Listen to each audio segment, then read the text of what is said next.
Habari wapenzi wa watazamaji, karibuni katika mfululizo wa kujifunza mbinu bora za ufugaji. Na leo tutakuwa na mbuzi na tutajifunza mojawapo ya ugonjwa ambao huwa unatokea sana kwa mbuzi, na mara nyingi kwa lugha rahisi ambayo mfugaji anaelewa tunapenda kusema ndui ya mbuzi. Na ndui ya mbuzi, kama tunavyofahamu, ndui kwa binadamu au watoto tunaita matetekuwanga lugha nyingine, ni ugonjwa unaosababishwa na virusi, na kama tunavyojua kwamba virusi havina dawa. Kwa hiyo unapopatwa na ugonjwa huu, uzuri wake ni kwamba huu ugonjwa kwa kawaida huwa unaenda na kupotea wenyewe, lakini madhara yake ndiyo makubwa na ambayo huwa yanasababisha unapata hasara kwenye mifugo wako. Hapa kama ukiangalia huyu mbuzi afya yake iko nzuri kiasi, lakini huyu hapa mweupe mdogo wa mkono wa kushoto ndio anayeumwa huo ugonjwa. Ukimwangalia kwa mbali unaona kama ana tabia ya kukunja shingo. Anakuwa kama mtu, au angekuwa mtu tungesema anataka kuchungulia. Unamuona anavyokaa. Anakaa hivyo kwa sababu anapata maumivu pia katika hilo eneo, kuanzia kwenye shingo mpaka kupandisha kwenye kichwa.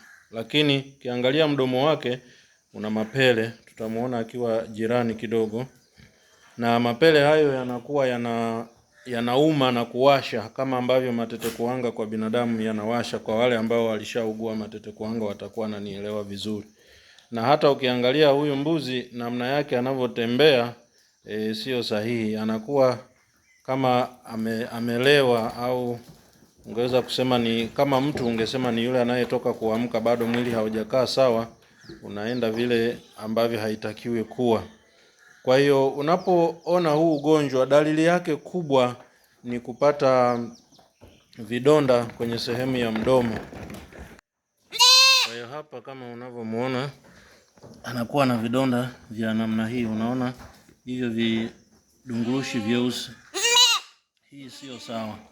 Na mara nyingi akiwa na hili tatizo, dalili zake au athari zake kubwa ni kwamba mara nyingi kutokana na yale maumivu anayoyapata anakuwa anashindwa kula kwa sababu ya maumivu. Lakini hivi vidonda kama unavyoona, kama angekuwa anajaribu kula hapo atakuwa anapata maumivu sana. Kwa hiyo athari yake kubwa ni kwamba mara nyingi mbuzi anashindwa kula, na hata kunywa maji pia anakuwa anapata shida, na kwa sababu hiyo anadhoofu na wakati mwingine anaenda anakufa. Upo ugonjwa mwingine ambao dalili zake zinafanana na huu kidogo, lakini wenyewe mbuzi huwa baada ya kupata haya madonda hawakai sana, huwa wanakufa kwa wingi bandani. Lakini mara nyingi hii ndui ambayo nimeisema ndiyo ambayo huwa inatokea. Na pia unaweza kukuta hivi vidonda sehemu nyingine ya mwili, hasa hapa chini kwenye shingo kushuka hapa ambapo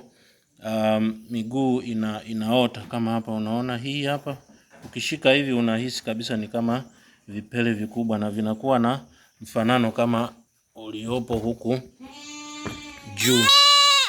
Kwa hiyo unapoona dalili kama hizi, ni wakati wa kumuita daktari ili aweze kukusaidia namna ya kufanya matibabu au kumsaidia huyu mbuzi ili aweze kuwa na uhakika ama uwezekano mkubwa wa kuishi. Kama nilivyosema, ni ugonjwa wa virusi, kwa hiyo wenyewe kama wenyewe hauna tiba ya moja kwa moja, lakini tunatibia ili kuzuia maambukizi mapya ya bakteria au vimelea vingine, lakini pia kumsaidia huyu mbuzi ili aweze kupata viinilishe anavyohitaji. Mojawapo unaweza kumpa lishe maalum. Kwa mfano unaweza kumtafutia mchanganyiko mzuri wa pumba laini ambao anaweza akajaribu kula, lakini kuna wakati unaweza kuhitajika kumpa vimiminika ambavyo vitamsaidia kuweza kujihifadhi ama kujisaidia anapokuwa na hili tatizo. Hiyo ni kazi ya daktari. Kwa hiyo wewe ukiona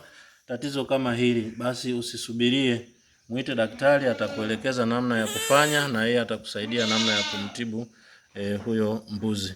Asanteni sana kwa kutazama. Kama haujaelewa ama unahitaji ushauri zaidi, karibuni sana.